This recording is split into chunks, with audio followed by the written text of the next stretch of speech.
onset in studio with me now, I have representatives.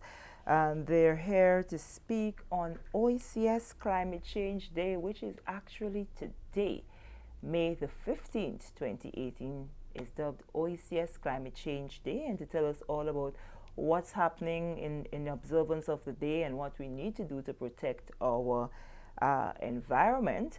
I have with me Aria St Louis. She's head of the environmental division within the Ministry of Agriculture. That's right. Good morning, Sherry.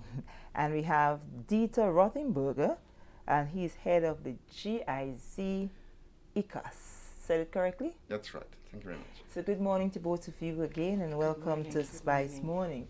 OECS Climate Change Day. We know climate change is a hot topic for the past couple of years. So what's going to happen today in terms of observance? What are some of the information you'd like to disperse to the general public? Thank you so very much, and thank you for accommodating us this morning, Sherry. We were delighted to join our other 5 countries in the Organization of Eastern Caribbean States, and today the Secretariat has declared it as Climate Change Day. Okay. As you have correctly indicated, the islands are preparing to become more resilient to the impacts of climate change because it has long been recognized that climate change is one of the greatest global threats to our survival. Far less our economic stability, far less our livelihoods and the opportunities that we have for future generations. And here I want to just highlight a little bit about the impacts and the anticipated impacts that small island developing states will be facing more and more. I think we can remember changes in timing, duration, and intensity of rainfall in the 2009-2010 period. We had quite a serious drought, and what we are finding now is that farmers are having more difficulty identifying clearly when planting season starts. True. You know, normally you wait after Corpus Christi, so you know around when the rain should come. Yeah. And these changes are symptomatic of the kind of changes that we should anticipate. Also, another big issue for us is warming seas and the associated impacts that it will have on our fisheries industry. Both acidification as well as things like coral bleaching. And associated with that, of course, and warming seas, we think about hurricane season and the fact that the contribution to the way in which the heating of the ocean affects the heating of the air above it and can precipitate these larger storms. I think we all recall what happened last year to brothers in Antigua and Barbuda, to brothers in Dominica, brothers and sisters. So we are aware that climate change is having an impact. Here this morning we have with us Mr. Rotherberger, and he is working closely through the German Federal Ministry of Environment with the government of Grenada to help promote climate resilience. And Grenada is being used as a model for climate resilience within the region. Through the flagship project that we have with us, the Integrated Climate Change Adaptation Strategies Project, Grenada has had a lot of key actions. I will come back and share a little bit more on those, but I wanted to offer an opportunity for Dieter to talk a little bit more about the project and the actions. Yeah, thank you very much, Aria, and good morning from my side as well. Yes, as Aria has said, I think climate change is the biggest threat and challenge for not only Grenada, for small island development states, and for the whole world overall. So we have started working in Grenada in 2013 to support and work together with the Environment Division of the government to better prepare and make the ecosystems and the people in Grenada more resilient to climate change. Climate resilience is the big term for small island development states. And so and for small island development states, actually, you have to take it as a comprehensive package. And that's what ICCAS is doing. So we are not looking at, only at a certain sector, at certain activities, but we work from the national level, talking about changing policies, mainstreaming, as it's called. It means putting climate change into different policies, projects, and doing comprehensive risk analysis of projects.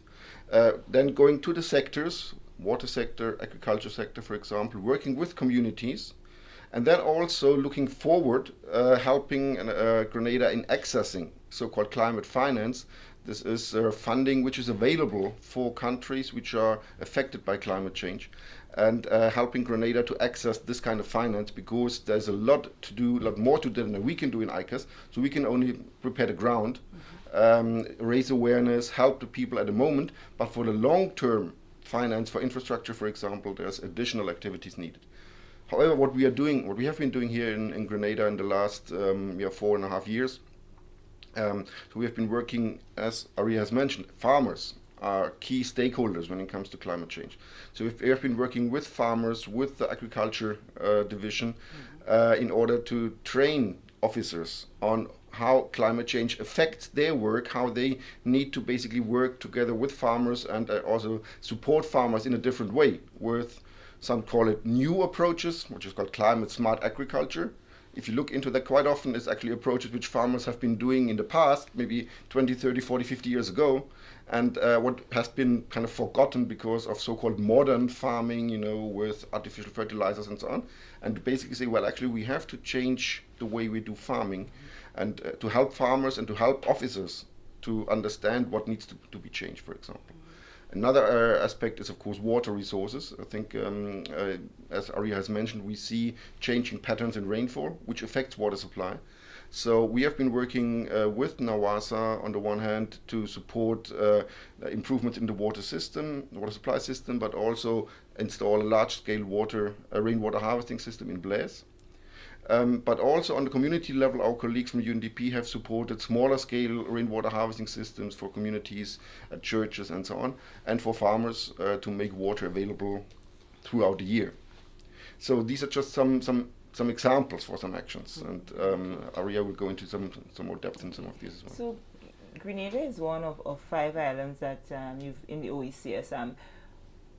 What it is about the progression of the work that you're supporting in Grenada that the other islands can take from in terms of helping them develop, as we speak, the whole climate change? Well, within ICCAS, but also within the activities, of course, of the Environment Division and the government in general, there's always a close exchange with the neighboring countries. So there's a lot of different fora where lessons learned from ICCAS can be shared with other countries. Just last year there was in Grenada the OECS Environmental Ministers Summit, where we had a large exhibition where the ministers, but also the delegates from other countries could learn what is happening in Grenada. And in discussions with us and with the Environment Division, we are trying to basically give them support in what they could do and how they could learn from Grenada.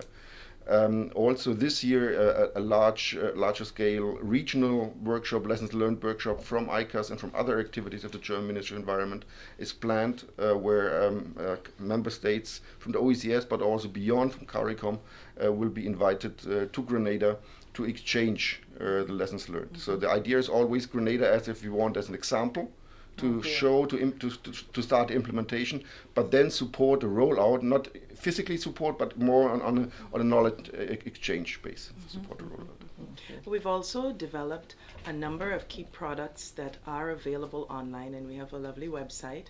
And we have received some feedback and requests. One was for Grenada's National Adaptation Plan, or NAP, because we are the first in the region to complete ours and make it available. Another is for a climate change toolkit. We also have apps that are specifically targeting primary schools, along with small booklets that talk about hurricane. So they introduce key concepts and ideas around climate change, but they are targeted specifically for the primary level, as well as they can be also used at the secondary level. But again, very much this is an exchange. So other islands within our wonderful OECS family are also doing activities, and the OECS Secretariat has worked really hard to bring us together and help facilitate the exchanges that have been able to take place so far. Okay. So what are some of the little things that you would promote? What it is you would say, especially on a day like today, what it is that you don't do in order to help the environment? Well, I think one of the key areas that we have been focusing on, and Grenada again has been leading in this, is ecosystem-based adaptation. And it really is using our coral reefs or mangroves as natural systems to help us better become resilient to the impacts of climate change. We have a few example community projects. We have one in Telescope that's happening. We have a number of them in Carriacou. We have in Petit Martinique. And so I would say to people, we need, particularly because International Day for Biodiversity is coming up, to recognize that climate change and business as usual scenarios for it are extremely expensive. And this has been shown globally. We need to actually look at natural systems that can help us. And we only need to think about the cost of a seawall and the maintenance of that seawall versus the cost of planting mangroves and then the fact that they maintain themselves. And more, science has been showing that use of our ecosystems within the island context can help us to be better able to manage storm surge and erosion through protecting our coral reefs, as well as managing our mangroves, as well as managing our watersheds to help us have water all year through, despite the fact that we may have changes in our timing, duration, and intensity of rainfall. So our message today is to manage our ecosystems, and this falls in very well, not just with climate change, with things like plastics. And I know that Minister Simon Steele is very concerned about plastics and plastics getting into our nearshore marine environment, not only because it affects our tourism product, but also because it affects our marine ecosystems. And those ecosystems are our fisheries, and again, key to our tourism industry. And therefore, in that light, the call has gone out, and this is part of a global call. So the focus this year for Earth Day, for World Environment Day, which is coming up in June, for Oceans Day, which is also in June, and biodiversity as well, is to focus more on reducing plastics, which means for us, the one-time use plastic bags that are going into our landfill need to decline and then stop completely. The use of the plastic bottles that people end up throwing out we need to work on reducing the use of that. And frankly, Sherry, I tell you, without giving away my age, I remember a time when we lived in Tempe, walking over the hill quickly to get to GBSS, and my stuff used to be inside of a jar. My juice was in a jar. I carried a knife and fork, so I didn't have all the disposables that they have now. And we can move back to caring for an environment in that way. And perhaps the dollar bills that we save that way in the long term can ensure that we become more resilient to the impacts of climate change. And I don't know if my colleague wants to jump in and say a little bit more about ecosystem-based adaptation and the RECOM project. Yeah, well, you mentioned the mangroves, and I think that's a key to understand that actually mangroves are important for the people because they protect them. They provide livelihoods in terms of, because mangroves are basically important for fishes, for the small fishes, for the juvenile fishes, but also they are what we are doing in RECOM, for example, which is a telescope project. We have worked with the community in training them in beekeeping, so that actually the bees can use the mangroves then to produce honey, which then can be sold. So that actually there's income which can be generated. And on the other hand, we worked with the community in reducing charcoal production from mangroves, because obviously if you chop down the mangrove tree, then the tree is lost and cannot protect and cannot provide a future livelihood anymore. So these kind of things are important, where people can understand that ecosystems are important in the long term. Then of course some simple measures like water being very efficient and saving water, especially in the dry season, is key. So in order to reduce the pressure on the water supply system. But also when it comes to the farmer side, the question of using artificial fertilizer, there are alternatives out there. So you can talk to your officers from the agriculture, from environment division. Composting, for example, is an alternative to artificial fertilizer, and looking at what kind of effluent comes from, for example, your pig pen and so on, which ends up again in the marine environment and destroys the ecosystems. So there are a lot of things, small things, which can be done. Yes. So viewers, we are speaking here on the observance of OECS Climate Change Day today, and we have with us Aria St Louis. She's the head of Environmental Division at the Ministry of Agriculture, and Dieter Rotherberger, head of GIS ICCAS.